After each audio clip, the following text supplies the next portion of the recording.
What's up, YouTube? Welcome back to the Wallet Monkey channel, where we give you all the credit intel you need to grow your wallet. Simple as that. So you can check us out at walletmonkey.io. It is a completely free resource, and we're constantly updating it with data points and all the things that matter so that you can put together your app spree or your game day plan, whatever you want to call it, and of course get new credit that you need. So we do something called a data point series, where we share all the recent data points that we've been able to dig up on different institutions and banks. And so one that we haven't covered up until this point is PenFed. Actually, I haven't really covered PenFed at all on the channel. And that's just because, unfortunately, it is kind of like this. It's like you got the primary three that are military affiliated credit unions, and they are USAA, PenFed, and Navy Fed. And when I was originally doing my research and I signed up for Navy Fed, I kind of forgot about the other two. So PenFed, I would definitely say, is a really great bank. They tend to be more flexible. You got bankruptcies on file, you've got derogatories. Again, they're more flexible and work with you because they're more relationship based. Now, at the end of the day, one thing you're gonna notice that is hugely important with banking institutions is the same thing that's important with all these new fintechs, and that is direct deposits, banking relationships, checking accounts that have activity, not overdrawn all the time. There's action occurring your profile within the bank itself because they're using a score or internal ranking system with you. And PenFed is no different than that. So since we've never covered this, I've dug up everything from 2021. So we've got quite a bit to go through, and I hope it's all in order. I know the top half is, yes, it pretty much is all in order. So we've got a lot to go through. Let's get started. All right, so who does PenFed pull? Equifax. Most credit unions, I won't say like all of them, so again, take this as a grain of salt, but most of them do pull Equifax. A lot of them will check your check systems, CHEX systems account, and that's where you'll get essentially an inquiry there for opening new checking accounts. And credit unions usually pull check systems, right? At least soft pull, if not hard pull. So just make sure you haven't been going out signing up for a bunch of credit unions, because if you got 3, 4, 5 sitting on there from the last 12 months, you might actually get denied for a checking account, which would be crazy, I know.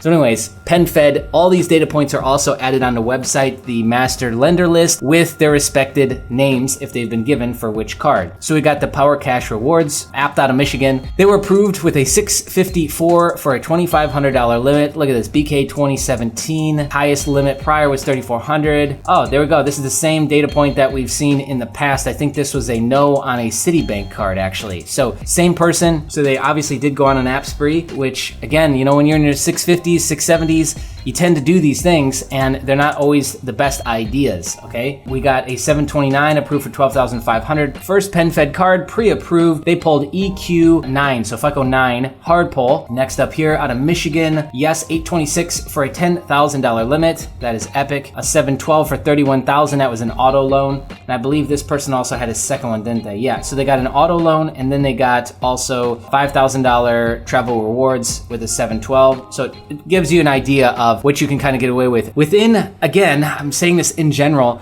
within most credit unions, they will give you at least, 72-hour window with a hard pull. Some of them up to 30 days, and we've covered those on this channel. Some credit unions will give you 30 days with the same hard pull before they pull again. So that doesn't mean that you should go and get multiple credit cards per se, but you can double dip in other ways that I think would probably benefit you more. You just might not be thinking about it. And that would be like, okay, we go and get the credit card vehicle first, and then we go and get a personal loan, or we get one of these, semi-secured loans, or we get a line of credit, or we get some other tool that will also be hugely beneficial to you after you've either established these relationships with the banks, or you're kind of due up for doing your app spree with them. And they will, when you're getting different vehicles or different products within the same bank, a lot of times they will use the same hard pull. Even if that's not their rule or how they do it, is just because it is really easy for them. If we're gonna sit here, especially if you go in, and we're gonna apply for the credit card and the line of credit all in the same day, the underwriters understand that, and so a lot of times you'll get a pass on that.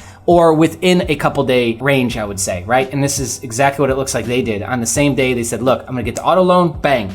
I'm gonna go in, I'm gonna also get the credit card. Because if you go in and do this, because you got to go in to do an auto loan, right? When you're in there, a lot of times they'll try and upsell you. Well, the reason why they're trying to upsell you is, one, they're going to use the same hard pull, is two, like, we're already here, you might as well try and get another one of our products, which it's in their best interest to do this. That's why a lot of times they'll do just off of one hard pull. All right? Okay, I think we kind of harped on that point enough. We got an 826, we already covered that. All right, 812, 12,500. PenFed approved, credit score is incorrect. The new score is 812. and they had PenFed credit score of 805, so pretty strong, hence the limit, okay?